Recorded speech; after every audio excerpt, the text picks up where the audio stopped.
for joining us tonight. My name is Franco Farina, and I'm a steward with McDowell's and Water Conservancy.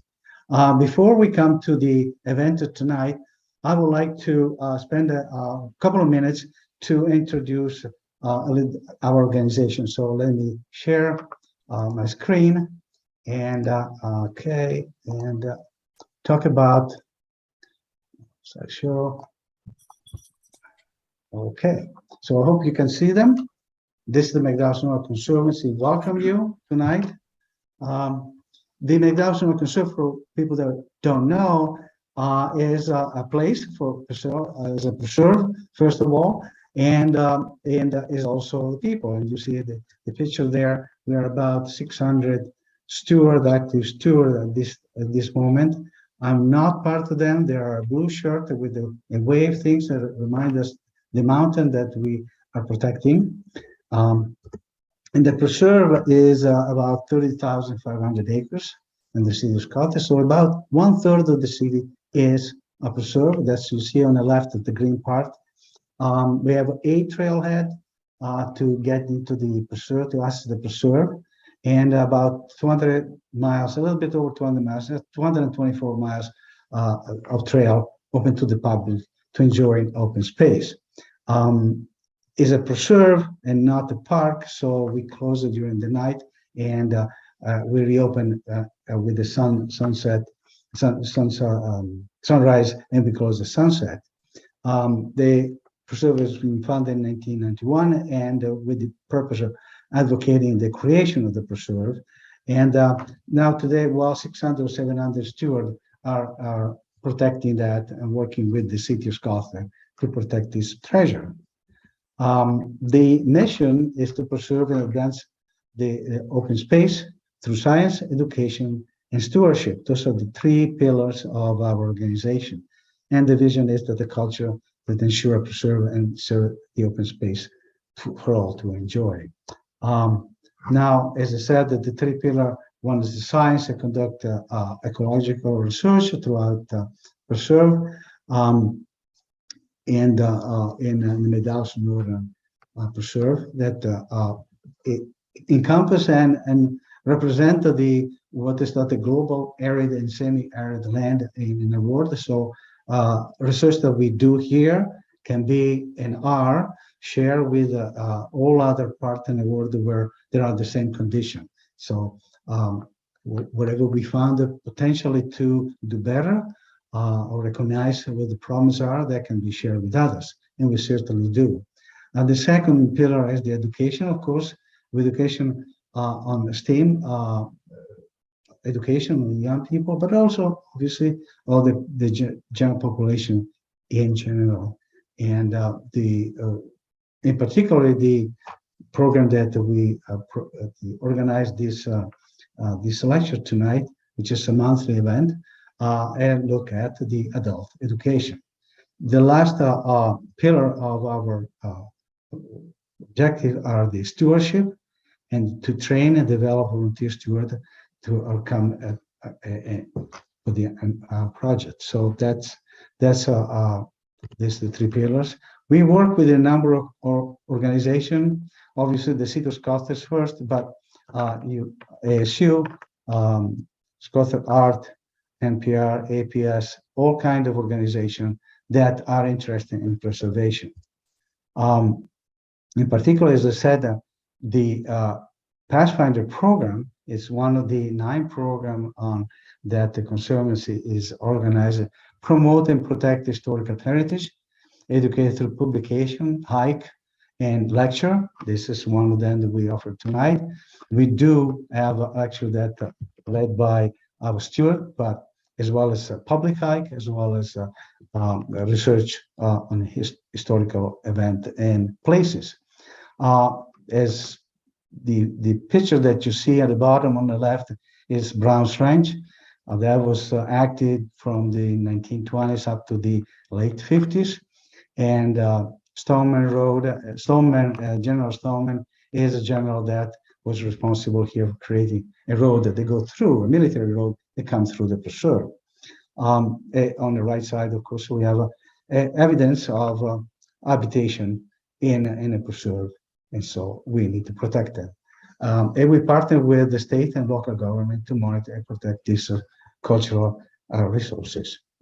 So this is what is about the McDowell Conservancy, very short, but if you want to know more about that you can come to the www.mcdowellsonora.org, and we'll talk about what we do and what our schedules are. There's a number of activity and initiatives that may interest you. Thank you very much for this. And this is my end of the show. And here we are. So tonight, as I said, we do interest education. We invite people to our lecture that are interested, as we are, in history and in preservation. This is a perfect example what we have tonight. A representative of the Pioneer and Military Memory Park Cemetery in Phoenix. Jennifer Sher Mary is with us tonight. And the concept here is that at the resting place and memorial of many of those who helped establish our region, at the Pioneer and Military Park Cemetery in Phoenix is an important key to our history. So that's a very good connection. What the Conservancy does as well. The preservation and maintenance of these sites involve a lot more of that simple cleaning, just not what the simple thing is that, but what worked for the cemetery in a coastal town, for example, in Portland or Maine, is not the same that the work here in Arizona. So how do we adapt preservation technique for an area to a different one? That is a question, and the preservation the presentation will share a little bit of the background of the organization and the issue related to this. The connection for us is certainly that we have the same interest in preservation. It's a different angle, but this is important, not just from the history standpoint, but as for a memory that is part of a culture. A little bit about Jennifer. Jennifer Sher Mary has apparently always been interested in history, like I've been always interested in history. And she apparently, when she was younger, she wanted to be Howard Carter. And I don't know if you know who this gentleman was. It was the British archaeologist who discovered the Tutankhamun tomb in Egypt. That was a major things that, I mean, it changed my view, for example, of history as well. I mean, and everybody else is like me. By the way, there is a major show coming up here in Phoenix shortly, and so that's something that my wife wants to go to see. So we are going to go see it. Another passion, of course, is history, family history, and do some research. This is something really interesting. Is that this interesting for you and for the new generation. I don't know if, Jennifer, you have kids or not, but I have a daughter, 28 years old, and I'm putting together the family history. That is a connection of who you are, you come from. So of course, she through this, she discovered, there's family cemetery in Ohio, and that experience fired the passion for cemetery preservation and the law, which she ended up having a master's degree in public history, of course, and of course that's where things start, and that's where things go. So she is an activist for the Arizona Historical Societies and teaches a course of genealogy research method, including cemetery research at ASU right now. And she is a member of the board of the Pioneer Cemetery Association, and a founding member of the Preservative Committee, a chapter Historical Dark, which is a digital archaeological repository, is a member of several genealogical societies. DAR is important even for us. We use that as a digital memory of a number of documents that we otherwise will lose. So that's, I'm glad you are part of it. We are using as well. Thank you, Jennifer, and then you have the floor. Thank you so much. Let me get my screen shared here. All right, hopefully y'all can see that. I certainly do. All right. Well, thank you so much, Franco, for inviting me to speak tonight. And I'm here to share a little bit of the background on the preservation project that we've done at the Pioneer and Military Memorial Park Cemetery in Phoenix. As Franco said, there's a lot more than just cleaning grave markers to keeping these parks alive. And a lot of what we've learned that I'll talk about tonight answers the question, how do we adapt preservation techniques from one area to the next? Because there isn't really a preservation training for the West Coast. There's not a lot for the desert. Everything we have learned has come from conservators in the East Coast. So there's a lot of different things that we have learned that I want to share with you tonight. Let me see, there we go. So as Franco said, I wear a lot of different hats, and tonight I'm going to be wearing the hat of the board member for the Pioneers Cemetery Association. I have about 10 years of preservation experience. I've learned from organizations like the National Center for Preservation Training and Technology, the Association for Gravestone Studies, and like I said, some professional conservators from across the country. But the one thing that I've learned and what I want to share tonight is that there's always something new to learn in preservation. Historic preservation has changed over the years, whether we're talking about houses or cemeteries. There's always something new that we can learn and new technologies that we can adapt. And with our motto of do no harm, there's always something that's going to change as we move forward. So tonight I'm going to talk about preservation. But before I can talk about our preservation project in the cemetery, I want to talk a little bit about the history of the cemetery. And before I can even talk about that, we need to talk about the history of Phoenix. We don't have the cemetery without learning a little bit about the people who came to Phoenix and established it. So I'm going to make this a little bit interactive, and I want to know how many of you are familiar with the early history of Phoenix. And if there's a chat box, you could just put a yes or no in there and we'll see how many people are familiar.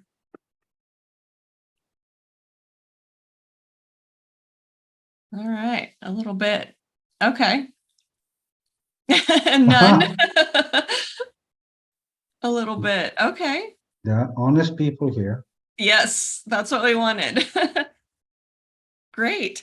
How many of you are familiar with our cemetery? That's another big question.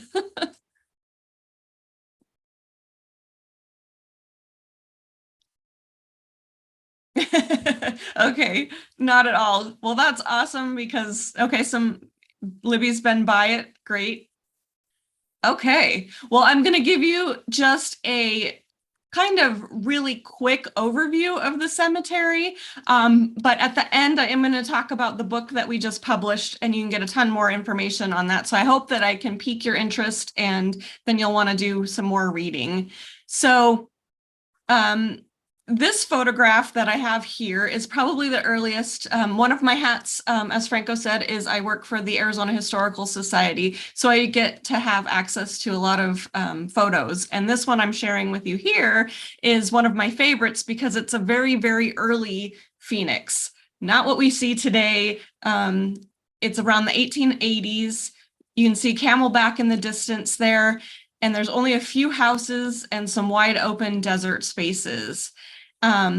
So with this is how Phoenix began. This is how most of our cities began. Obviously, Phoenix was later than the East Coast, but we began as a little tiny settlement. And the history of Phoenix is just like every other American history in that once the city started growing, they began to realize that they needed someplace to bury their dead. So they needed a cemetery. And in the first natural death that occurred in the city of Phoenix was a little girl named Cassie Smith. She was 3 years old, and she was the first to die. And the fact that they needed someplace to bury her gave them the rise of the first cemetery in Phoenix. Actually, she wasn't the first to die. She was the first natural death. The first death was actually a murder, but we don't talk about him. So the story of Phoenix then starts even earlier than this photo, which is the late 1890s, which is only 10 years past that earlier photo that I showed you. And we're going to start a little bit earlier to talk about the early influencers of the creation of Phoenix, and that would be the Hohokam. I'm sure many of you have heard of the Hohokam. I'm sure you've seen that in your archaeology work, in your work with the site steward work that you do. The Hohokam created the canal system that we based our city of Phoenix on. A man named Jack Swilling came in, started a canal company, and he saw that these abandoned canals would make a great city. And so that started the people coming into Phoenix. And the particular village that I want to talk about is called La Villa. The archaeologists believe that it was abandoned around 900 AD. And then Jack Swilling came in around the 1860s. So we've got a long period where these canals sat dormant, and then someone came in and said, hey, we can have some water. We can move water in and create a city. So one part of our cemetery is related to this in that, and I'll talk a little bit more about it when I tell you about the cemeteries themselves, but one part of the cemetery is actually located over a Hohokam burial. So along with Jack Swilling, who is believed to be buried in an unmarked grave in Yuma, and I was just there this past week for the Historic Preservation Conference, and I saw his unmarked grave. Other early Phoenicians who settled in and who were instrumental in establishing the city of Phoenix were men like these: Darrell Dupa, John Alsap, Columbus Gray, and William Hancock. And even if you don't know these names, you've probably seen them on different streets in Phoenix. Several streets are named after these early men, and they're all buried in our cemetery. They were instrumental in founding Phoenix around 1871. Oops, sorry, I went the wrong way.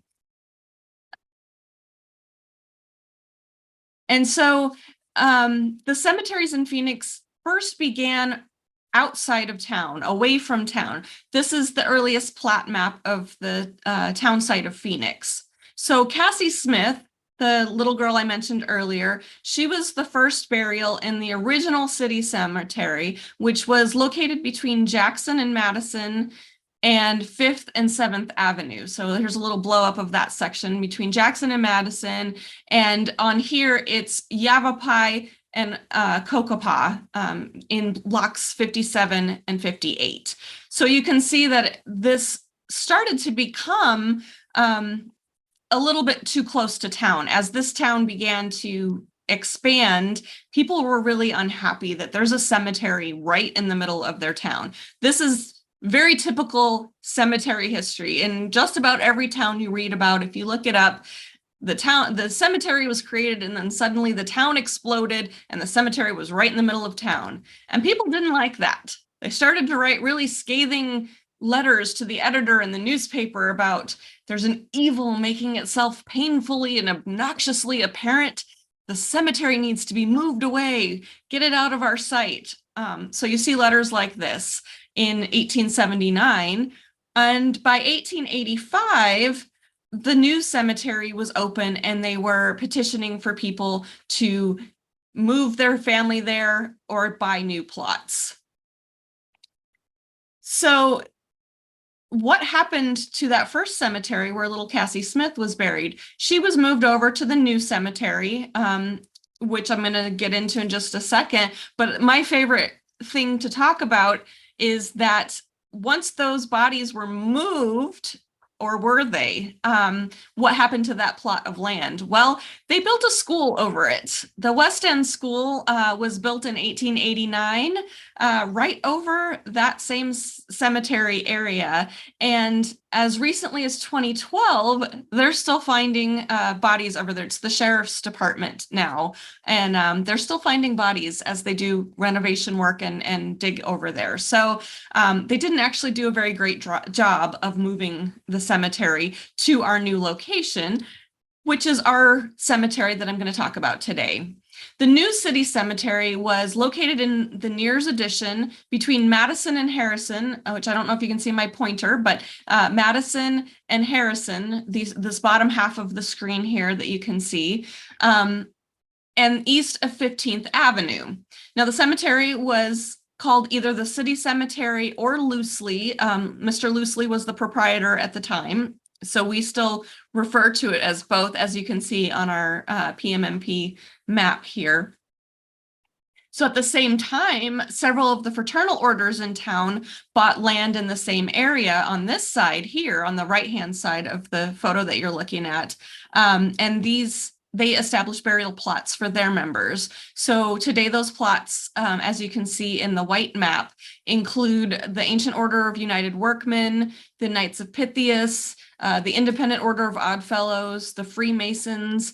All of these are burials within our cemetery, and you can find, a lot of times you can find men that are members of many of these organizations, not just one. And I'll show you some of the symbols in this presentation also.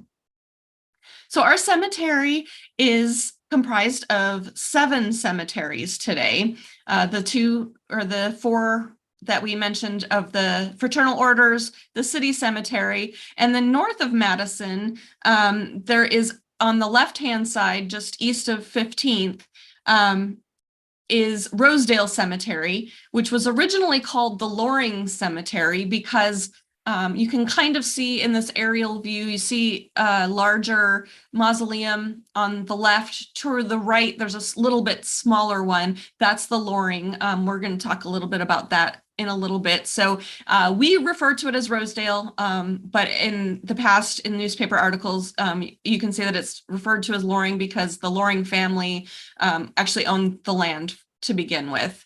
The vault is, like I said, you can see there, west of 13th Avenue on this side is the Porter Cemetery, which includes a section for military burials. Porter was originally owned by the widow of DeForest Porter, who was the mayor of Phoenix at the time with that town site map that I showed you just a little bit ago. His wife purchased the land to become a burial, and some of the burials that ended up there were military members from the Spanish-American War, the Civil War, the Grand Army of the Republic, and the Confederate States of America. It's probably one of the few places that you'll see both sides of the war buried in the same location, which is also kind of interesting. We've done a lot of work recently cleaning these grave markers, so they're really nice looking right now. So if you should happen to be in the area and want to come by and take a look at them, that would be great. Eventually, Phoenix grew and became the capital city for Arizona. So again, we started to expand. Neighbors of the cemetery began demanding again that those cemeteries need to be moved, get out of the city. We don't like looking at them when we come into the city. This is a beautiful place. This is our beautiful city. Nobody likes a cemetery. So in 1914, the cemeteries were closed to future burials, and Greenwood Cemetery was opened in 1906. So some people actually moved their families out of our desert cemetery into this more lush and beautiful cemetery that was more away from town and appealing. So by 1914, the cemeteries were closed and they had begun to fall into disrepair. Now, the Pioneer Cemetery Association was originally formed not long after the demise of those cemeteries in 1938, which is actually kind of amazing because a lot of times it takes a lot longer for someone to say, oh, we should do something about these cemeteries. The original board members included people that you may have heard of, such as Barry Goldwater, Walter Bimson, Carl Hayden, and Thomas Hayden, whose work with the Pioneer Cemetery Association earned him the right to be buried here in our Avenue of Flags later on in the 1940s, which was long after the cemeteries were closed, like I said, but because of his work, he gained a place of honor in the cemetery. So in the 1940s, obviously World War II happened, and the work that the early PCA had done had been canceled. People went off to war and were no longer interested in preserving the cemeteries. And it wasn't until 1983 that the Cemetery Association was reestablished, and it's been in operation ever since. We are a 501(c) volunteer organization, and we are committed to preserving and protecting Arizona cemeteries and raising awareness of the historical relevance of our cemeteries. So one of the things that we do is research, education, preservation, and community involvement. So we love doing these kinds of presentations, and we're always looking for new volunteers if you're interested. So one last quick note before I talk about our preservation work, because it's one of my favorite things about the Pioneer Military and Memorial Park and it's one of my favorite accomplishments. It's one of the biggest accomplishments, in my opinion. There's a lot of things PCA has done, but this is my favorite. Is that in 1994, they saved the Smurthwaite House, which you see from, if you're driving down Jefferson, you can see it at the front of our cemetery. They saved this house from demolition and moved it to the cemetery property. It was originally located at 602 North 7th Street, and they moved it to our property with the help of grants. The house was restored. You can see here at the back of the house on the right, as it looks today, it's missing this little piece. It looks like it has a door going to nowhere, which I always laugh about because it is a door that goes to nowhere. But originally on the original property, there was a wooden structure at the back that served, the top half served as a sleeping quarters, and the bottom half was an outdoor indoor kitchen, but it did not make the move. It fell apart before they could move it. So that is the only piece that did not make the move. The rest of the house is original, and it was restored to look as it did on 7th Street. The front yard is not quite as large as it was on 7th Street, but the house is pretty much 100% original. And the house was built in 1897 by James Creighton, which might be another name that you all know. He was a notable territorial architect, and his two biggest accomplishments, in my opinion, again, were the Florence Courthouse and Old Main at the University of Arizona. The Smurthwaite House is one of the last remaining shingle-style Queen Anne homes in Phoenix. And I think it's just beautiful. So I love to talk about the fact that it's here on our cemetery. So I'm going to jump in now and tell you about the preservation work we've done at the Pioneer and Military Memorial Park. The history I just gave you maybe took about 10 minutes, but it's taken nearly a century to get to the point where we could do this preservation work. All of the work that was done by the first Pioneer Cemetery Association until now, which includes efforts to clean up the cemeteries, get them gated off, continue to keep them maintained, keep the plant life alive, research and efforts put in to get that house and the cemeteries on the National Register of Historic Places, all of the landscaping projects, and again, all of the research that our committees and the people that have volunteered have undertaken to discover more of the unknown burials within the park has given our preservation team the opportunity to create a preservation project that will leave behind fully documented records of what we've done and where we've been. And I think that's just an amazing undertaking. There's been so many people over the last 50, 100 years that have done great work to get PCA to where it is now and get these cemeteries to where they are now that I can't thank all of them, but they know who they are. And this is a photo, I believe it's either the 40s or 50s of the cemeteries right after it was gated off.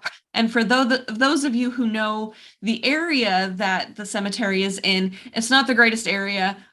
There's a large homeless problem. We tend to have a lot of vandalism happen, which is why it's gated off.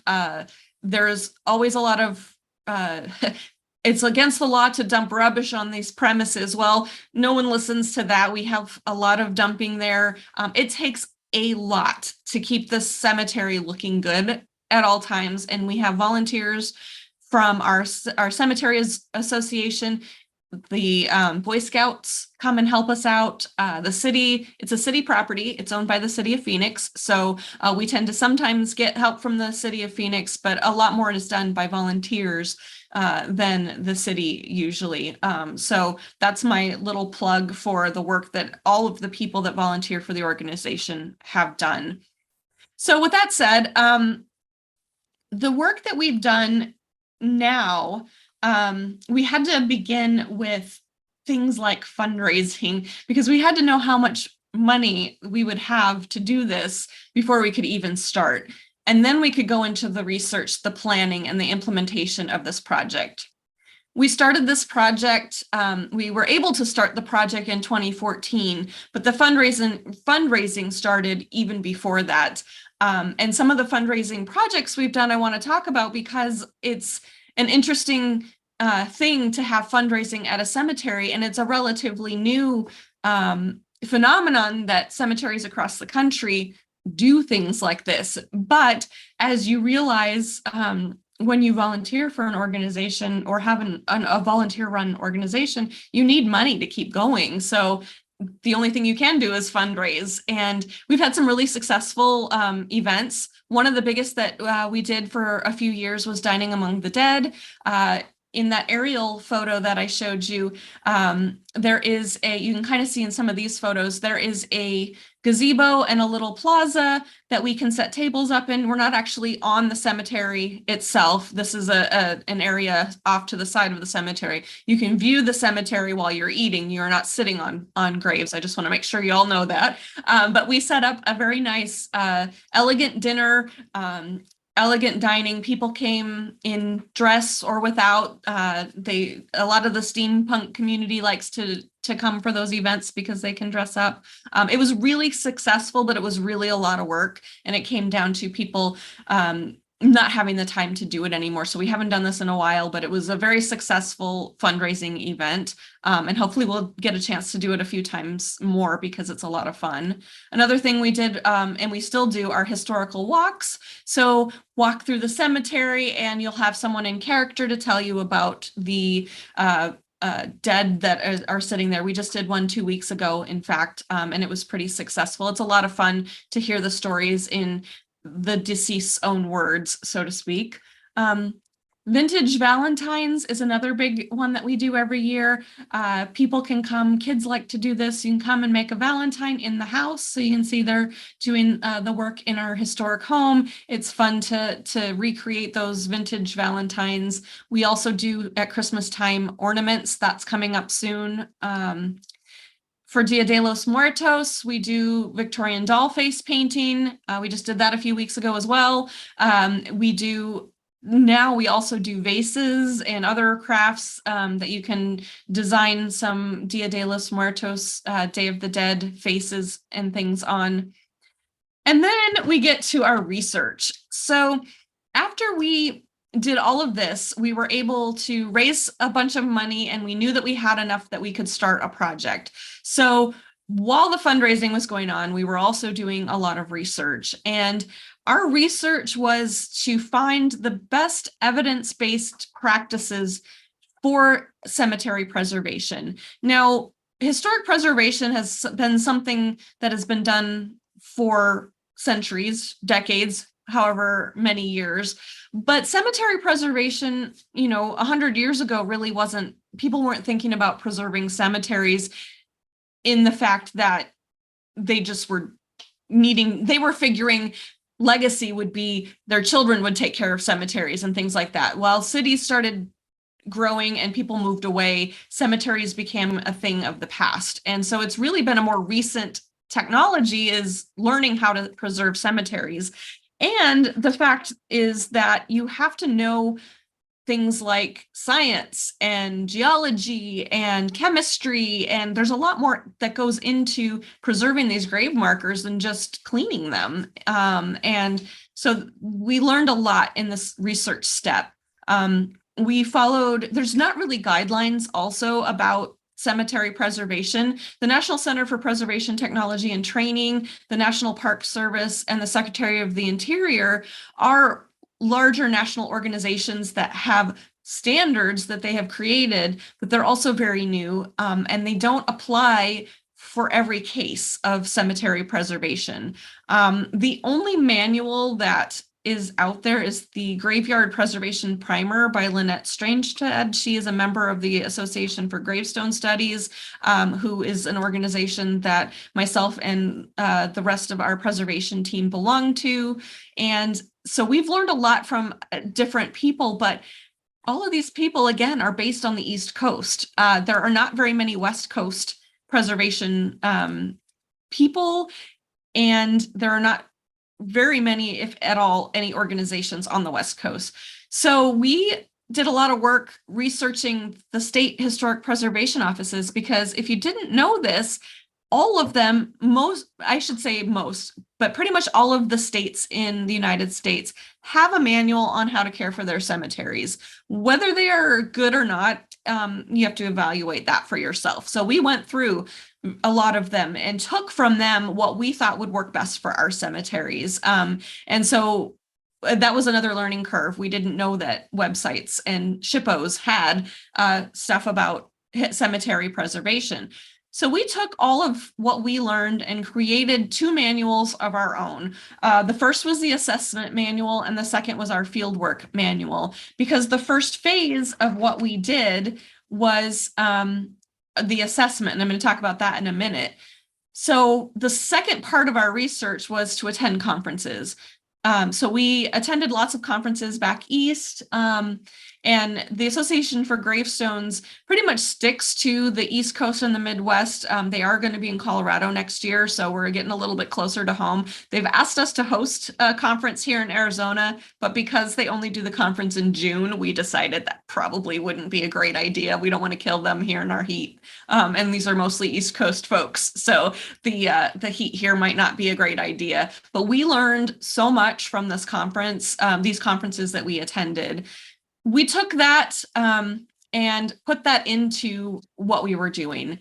So in the planning stage, we had to plan an assessment, because that's the first part of what you do. You need to assess what you've got and then figure out how you can do the preservation of what you have. And so what we did for our assessment period was establish protocols and guidelines. We did put all of this together, and we did a training class with some volunteers. So we created forms and a process for taking photographs, because we needed to photograph every aspect of every stone that we wanted to do work on. So that was the first thing, was to train our volunteers and figure out what forms they should fill out. Once they went out and did the physical assessment, they worked on everything in our cemetery. So I don't think that I mentioned that we have about 600 or so known burials in our cemetery. We have a committee that does research on the unknown burials. And if we can find out where people are buried, we do have a memorial marker program that we can do. But as you can see in this photo on the left, we also know where some of the markers are, but we don't know who, or we also know where some of the burials are, but we don't necessarily know who is buried there. And you can see here that one of the things that they're doing is measuring. So we took measurements. We took note of what type of stone it was. We took note of what was written on the stone. We took note of anything that was broken on the stone. There was a lot that went into this assessment phase. And when all was said and done, we ended up assessing 678 grave markers, and we gave them a priority. So one of the things we learned in our research is that you have to prioritize all of the stones. In your assessment phase, you need to figure out what, and I think in my next slide, I will tell you, yes, we had 5 phases. The priority ones were things that had to be corrected immediately. They were going to fall over very soon. They were going to hurt someone. We needed to make sure that they were safe and people were safe was our priority ones. The second priority, we had about a year or more that we could do something with them. They weren't immediately going to fall over, but they were going to fall over, or something was going to happen within the next year or two. That was 20% of what we assessed. And priority 3, okay, those are, they have something wrong with them, but we have a lot more time to assess and see what we need to do with them. That was about 13% of them. The priority 4s were the ones that looked pretty good. We could reevaluate them in 5 years, see where we were at. They might have something wrong with them now, but it wasn't going to harm the stone or anyone else.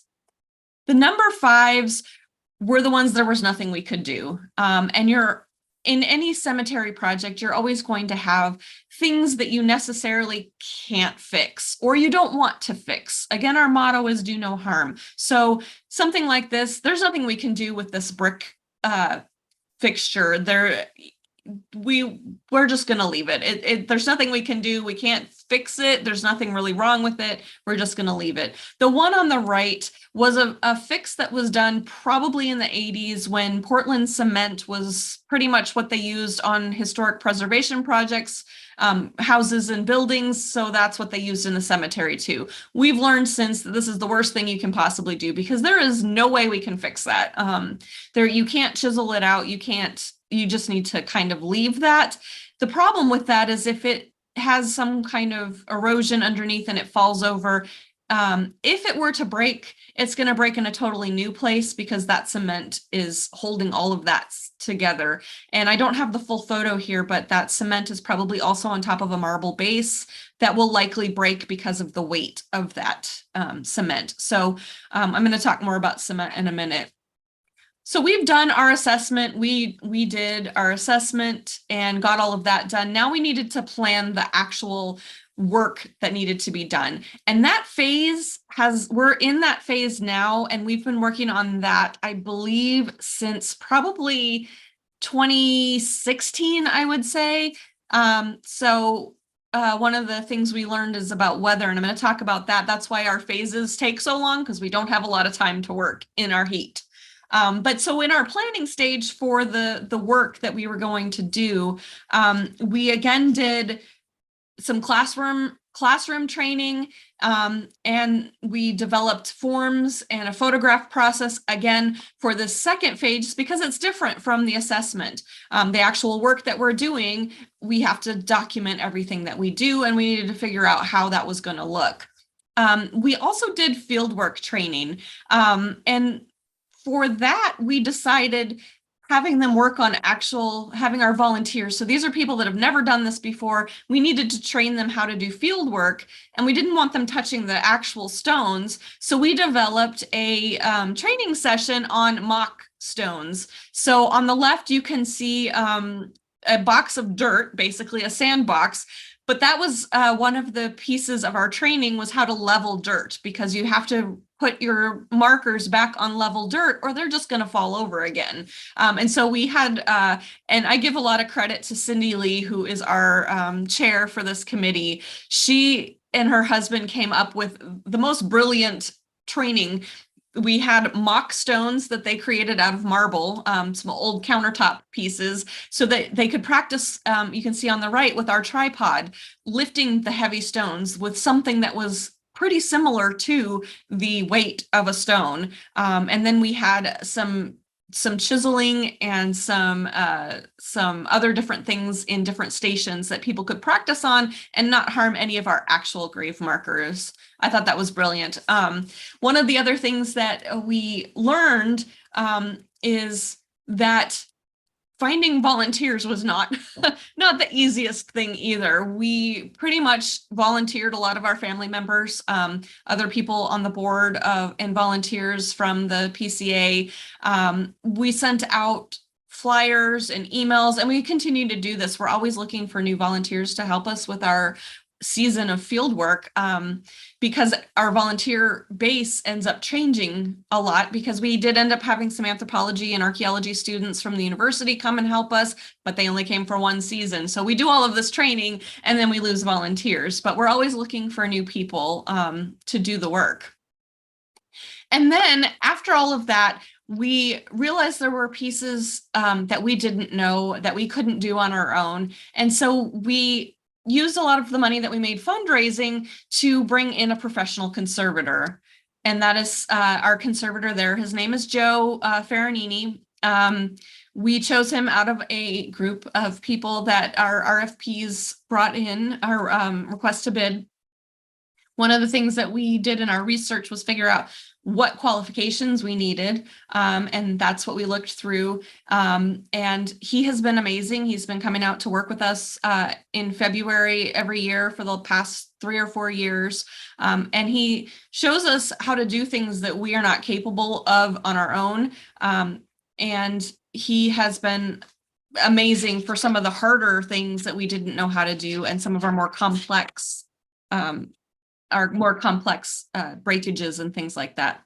So when we got to the implementation stage of our first fieldwork season, one of the things we learned is that, like I said, we have weather here, and we can't do work in the summertime. It is too hot. So we had to pick dates when it was cool enough to work, and that volunteers were actually available. And that's difficult because right now we are starting into our season. It is, as you've noticed, it's beautiful out right now. So getting people to come and work in the mornings is perfect. But as we get into October and November and December, we're in the holiday season and people don't have time. Their weekends are booked up. For those of us that have full-time jobs, we need a weekend. We can't do during the week. So that was a big learning curve, is picking dates when volunteers are available. We needed to have the things available for them. We had to buy our supplies. We had to make sure it was available. We had to come up with a plan for having the supplies easily accessible to the volunteers, because not all parts of our cemetery are close by. So we had to come up with, okay, how are we going to set up our tables? How are we going to set up shade? We need to have snacks for people. You can see a little bit of that in the photos on this particular slide. So things we've learned from our work. Again, summertime. Arizona has weather. And this is something that the East Coast has in the reverse. They can only work in the summertime because of their snow. We can only work in the wintertime because of the heat. So this was a consideration, and I bring it up because a lot of the materials we use have a weather rating, and there's a lot of times we can't use them in our heat. So that was also something that we had to adapt. The materials are things that were created for back east, and now all of a sudden we're in the heat, and a lot of our stuff can't be stored outside, has to be stored inside. And even inside in our historic home, it's got air conditioning, but it's an adapted air conditioning to a historic home, so it doesn't maybe get as cold as some of this material needs. So all of these things had to be taken into consideration and learned by us in this process. Also safety, that is our number one concern, is the safety of the volunteers and the safety of the grave markers. So we try very hard to redo all of our training every time we have new volunteers, because the key is to know what the safety protocols are and how to be safe. Those stones don't look very heavy, but I assure you they are. So making sure that people know how to lift properly. These are all things that you don't necessarily think about, but we want to make sure. Our lead on our team is a nurse, so she has been enormously helpful in coming up with the preservation proper techniques and precautions that we need. Sunscreen. We harp that you cannot come out in the cemetery without a hat and sunscreen. So, people laugh, oh, I know about Arizona, but it does not take very long to get dehydrated. So all of these things are not things you learn when you're working back east. So we had to come up with ways to make sure people here are safe. And making sure you know your limitations. Again, we're an all-volunteer group, and some of our volunteers are older. They can do a lot of this work, which I'm super impressed with, but you also have to know your limitations, and don't try to do something or lift something if you know that you can't. Do no harm. I've said that a couple times. We want to use a holistic approach to what we do. Using reversible techniques and materials is imperative, because we don't want to cause harm to the stones. And in past historic preservation things that we've learned, they do. You saw some of the Portland cement, and that is not reversible. You cannot change once you've cemented something in. And so we want to make sure that everything we do can be undone should something new be learned in the future. We want to preserve the original material and use the gentlest means as possible. We use less is more, meaning we're not going to glop on a lot of material to save a grave marker. We're going to make sure that it can still do and still fall over and still break if it needs to naturally and not in a new place. And one of those things that we had to learn, like I said, it's kind of like learning all kinds of chemistry and geology. We had to learn about the stone. These are the 4 main stones that we have here in our cemetery. Sandstone, which you don't see a lot of because it's so soft, it will break and it will disintegrate, and all you'll have is a lump of red, which is really sad because a lot of them used sandstone because it's native and it's cheap. So one of this Thomas Porter cemetery, grave marker, sorry, is a pretty well preserved, which is really one of the few. Another really soft stone is limestone. It's why you can get these really ornate tree markers like you see here, is because it's so soft, but it also disintegrates fairly easily as well. And we don't have a lot of those either. Limestone was a little bit harder to acquire. The 2 most common stones are marble and granite. You're going to see most of those throughout the cemetery, and they also have different properties on how they fall apart and how they weather. So one of the questions you might have is, why do we need to even do any preservation? These are some of the things we see in our cemetery. Soil erosion. You can see on this particular sandstone marker, it's eroded so badly you can't even read it. But it's also coming out of the ground, and you can see the ground around it is making it lean. So that's we would set this up right so that it doesn't continue to lean, and we would level the area to help with that erosion. Biological growth. Weeds. We don't have the growth that a lot of places do on the stones actually, but we have weeds that grow around them. So you would want to get rid of that weed or whatever's growing, because likely that's why it's leaning. Previous repairs. This is, again, something we can't fix, but there are previous repairs that we can do something about, and I'll talk a little bit about those. Cracking, we've got pins, 2-part stones like this tablet are held together by pins. A lot of times they rust. You can see that here. A lot of times they are going to crack the stone all the way up from where the pin is. We have new pins now that are stainless steel that are not going to cause this kind of rusting. So we would take those out and create a new bond. A lot of these stones are loose on the base. This particular image has sandstone as the base. And again, like I said, it's a real soft stone. It will completely wear away, and then you'll have the stone set on the ground. We would either create a new base for this, or if it's heavy enough, just set it on the ground, level the ground and set it down. But you can also see there that there's some cement repairs that were done in the past that we would want to get rid of, so it would be level.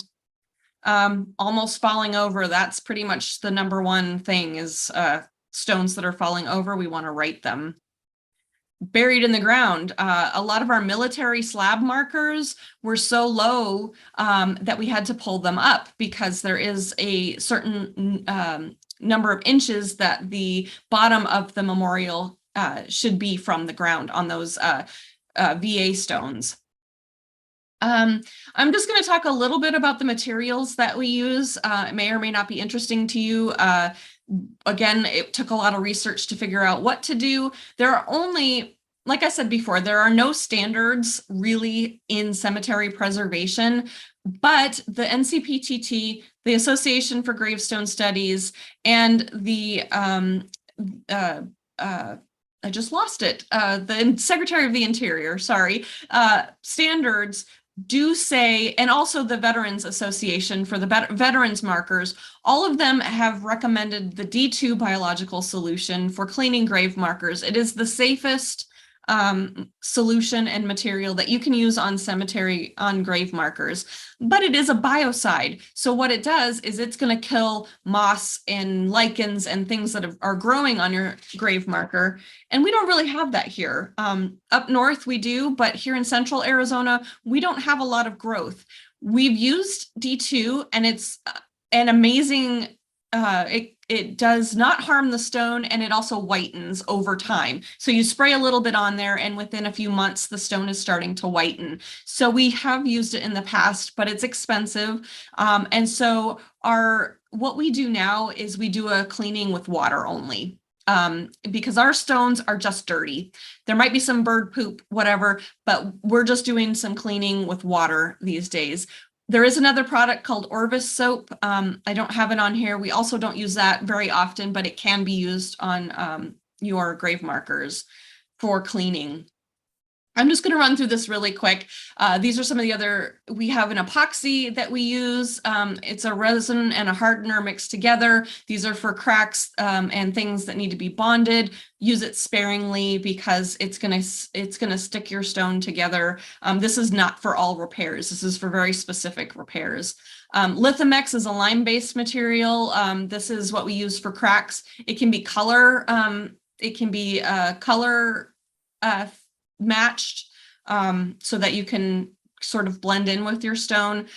This is something that we had to learn. It's kind of more of an art to get it to color match to the weathering of your stone, but it's also used sparingly for very specific things. The natural hydraulic lime is what we use now instead of Portland cement because it's a mortar and it's lime based. And it's weaker than the actual stone, so it is not a cement. This is a much better material than Portland cement. You can see it there. It's usually for a 2-part stone or a 3-part stone to put them together. Setrite is a setting compound for the heavier stones. It's kind of like a clay. The thing that we learned about this is you have to buy it in a really big jug, and it does not last long. It only lasts about 1 season once it's been open. And since you use it so sparingly, we're trying to find something else. We found a few other things that we can use instead of this, but this is what we learned in our first season. And you just kind of have to keep adapting. So in Arizona, the other thing we had to adapt to, like I've said multiple times, is weather. We have rain, and sometimes you can't go out and do work in the rain. And these sandstorms, the haboobs that we have out here, really do a number on our stones. They make them so dirty. They cause weathering on our marble. They cause all kinds of problems. So back east, they would look at you like you had 2 heads if you said a haboob. So, but we all know about these. But what does that do to our stones? So this is the main reason we need to clean them is our sand and wind and sandstorms. We have a lot of landscaping things, are things that bite you, such as cactus. These also tend to grow up and over our cemetery markers, our grave markers. So we have to clear out a lot of things that are prickly. We have issues with drainage. If you weren't aware, our dirt is really hard in central Phoenix. So a lot of times when we get those heavy rains, if you see your backyard flooding, think about our cemetery. We have the same problem here. The ground doesn't let the water seep in. We have water that collects. That is really damaging for our stones. So dealing with irrigation and drainage is another thing we have to deal with. We have biological things that they don't necessarily have back east. Is when you're working in the cemetery, watch out for these guys. And we did add poop there because, as I mentioned, we are in an area with a large homeless population, and a lot of times our cemetery has been unfortunately used for a toilet, and we try to impress upon all of our volunteers and doing our work. Always watch around. Don't pick up anything that you find in the cemetery. We are on Holcomb burial, so there may occasionally, when you're digging pieces of pottery and things like that, we bury them. We put them right back where we found them. We don't pick them up.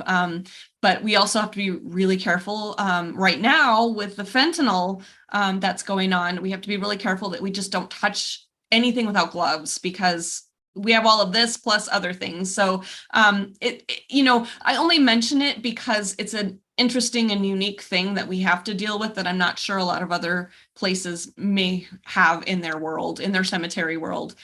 We have a problem with water. We don't have a water source out in the cemetery, so we have to bring it out to us. There's a lot of controversy with power washers, so we don't ever use those. What we use is what you see here, the hand sprayers, like you would use to spray your weeds. These are all brand new. These are not ones that we've reused with a weed killer in them or anything. But this is how we use water in our area, is the hand pump sprayers. But you have to be careful when you're spraying. You have water's effect on stone. You have dripping. We have hard water, and the calcium in our water causes drippage and staining. So we always have to watch how we do our cleaning. And we have a great video from the NCPTT on how to do the cleaning so that you don't streak. Other things that we've learned being an organization is working with a board of directors. And when you're working with a board of directors, you have to wait for their meetings, which happen maybe every month, and then close for the summer. And then we realized that we only have a certain window that we can do this work. So waiting for the board of directors it doesn't work. So lots of things we learned about, and being a team with your board of directors, if you have one, was key. Learning how to work together, our volunteer group, the board of directors, and it's worked out really well. We've made it work. I'm just going to show you a couple real quick, if I have time, some before and afters. This was a repair that we did of the ball at the top. It was not no longer connected to the rest of the stone. We had to lift it off and reset it, and you can see there. That is really heavy, just in case you weren't aware. That is a really, really heavy piece right there. So we had to do some tripod work with that. Effie May is one of our favorites. We used her on the front of our manual. She was in 3 pieces. This was our first attempt at using the Lithomex, so we had not even learned how to color match yet. So you can see the white there. We got better at it as we moved on, but that was a 3-parter that we had to put together. This is an example of the forms that we created and how in depth we went. Each thing that we did, we now have a form of the assessment that we did. Here's what was wrong with it. And now we have a form that includes what we did to fix that. So we tried to document absolutely everything with forms and photographs. And now there's a really nice collection of information for anyone that goes back to look at this maybe in 100 years. I'm just going to give you a couple of real quick, because I said I would, some stories of people that are buried in our cemetery. And just a couple quick stories. This is the Loring vault that I mentioned earlier that's in the Rosedale Cemetery, holds the Loring family. I know that's shocking. Who would name a vault after the family? We have a book out, and you can read more about George Loring, but I want to talk about his wife, Margaret Ann Aggie Roby. She was George Loring's wife, and he was a pioneer from Boston who helped settle early Phoenix. Aggie was active in the Phoenix civic life. Most of these early Phoenix women were involved in so many organizations. She was a member of the first literary society in Phoenix, and she was the first female librarian in Phoenix.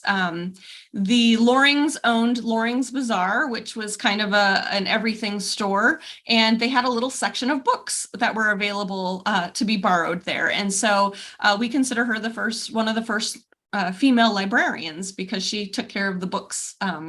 She curated them and cared for over 200 books. They weren't married very long. She died very young after the birth of their son, Madison, but she's buried in that vault. And this past year, in 2021, we received a grant from the Daughters of the American Revolution, and we restored that vault. And that was another thing that our conservator helped us with, because it was a very special coating that we put on there that's also very harmful. So it was a learning curve on that.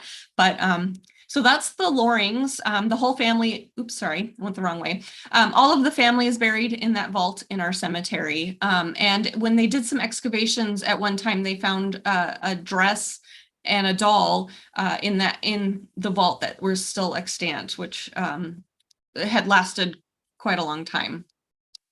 The other story that I'm going to give you is this one. And I just took this photograph of his headstone when we were doing some cleaning work last weekend with the Daughters of the American Revolution. And I just think it's beautiful. So I did a little digging to find out about Joseph. Joseph Gibson was a well-respected 10-year resident of Phoenix.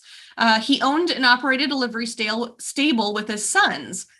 He was a member of the Masons. And according to a family story posted on Find a Grave, his family went to the Llano County area of Texas from Missouri in the mid-1850s. And then in 1869, Joseph, his brothers Silas, Benny, and Wash, his brother-in-law Robert Hardin, their wives, children, and several families and friends drove 1,500 steers from Texas to Anaheim, California. Near present-day Malaga, New Mexico, they were attacked by Indians, and Silas was killed and mutilated. His brothers buried him in the desert and then continued on their journey. Joseph and his family stayed in California for several years, and after his first wife, Matilda, passed away, he and his sons and one daughter moved to Phoenix.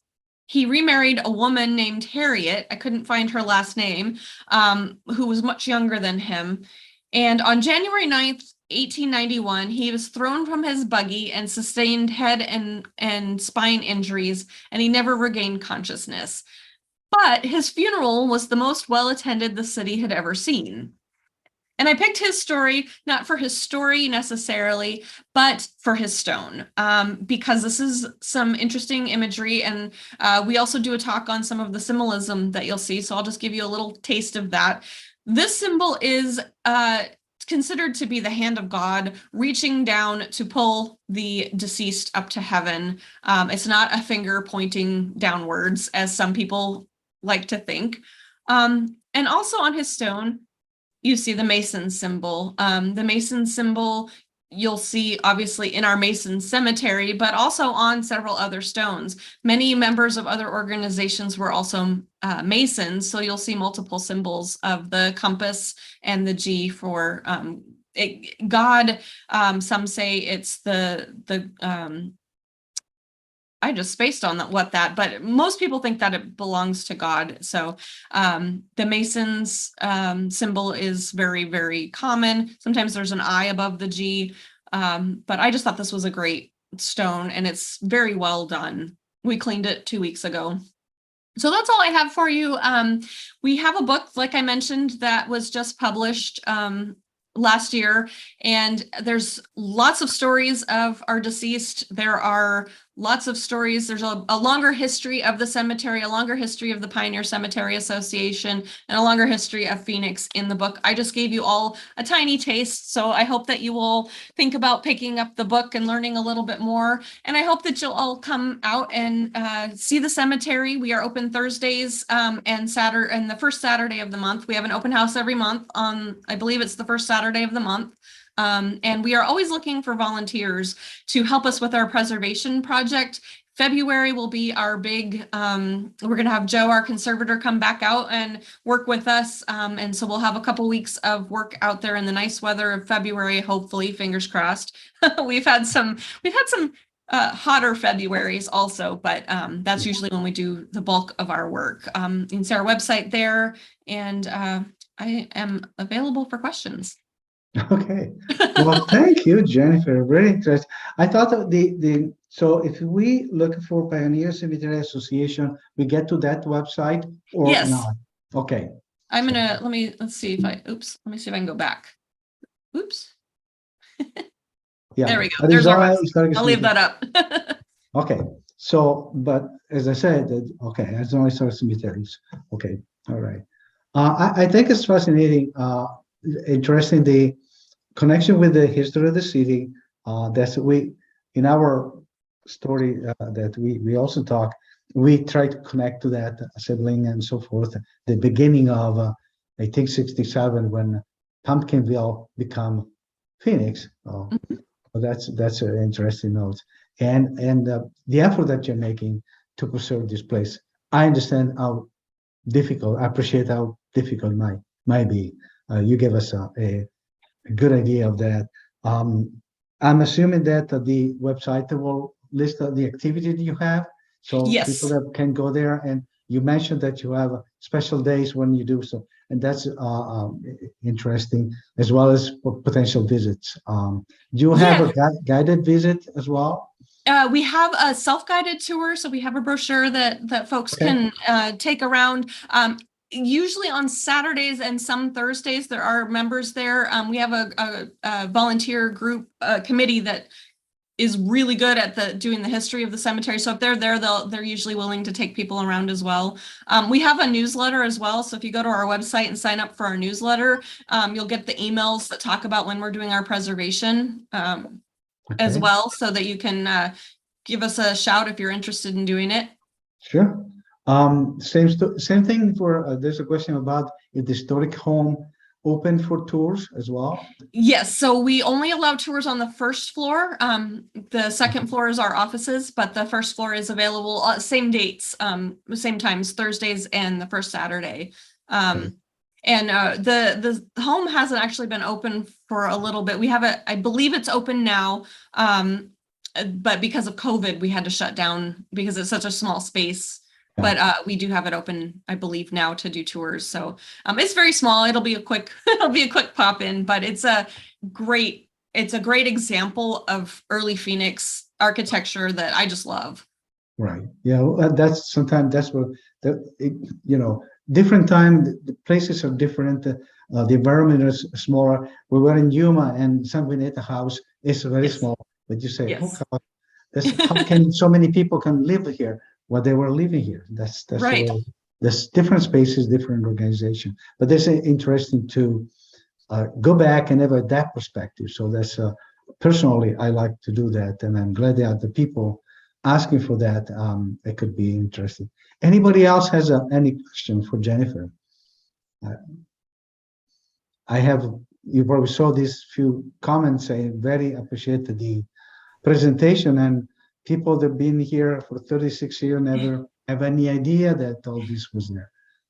Yes, that's true. I certainly share that sentiment. That I've been here for 33 years. I mean, so that's and I think I went to some of these visited the cemetery with land marches a few years back for an event, and that was surprising to me.